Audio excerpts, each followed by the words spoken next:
Hey everyone, what I want to show you really quick is Chrome Canvas, and what you can use that for is for a digital whiteboard. Very easy to use, no extensions, no apps, different things to download. So I'm just going to Google Chrome Canvas. I'm going to click on it when it pops up. And one of the reasons I like this one is because it's very, very simple, very easy to use.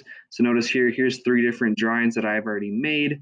I can go in and I can edit, delete, duplicate these ones. To go into it, I would just simply click on it.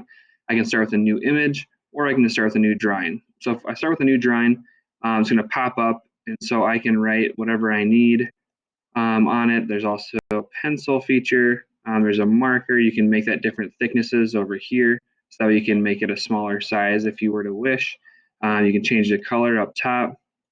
There's a chalk and an eraser, different things like that. And you can also add different layers to this if you were to wish. You can get up to 10 layers on that, totally up to you. But that one's quick, simple. You cannot have an extra page, and so notice I can't scroll down here.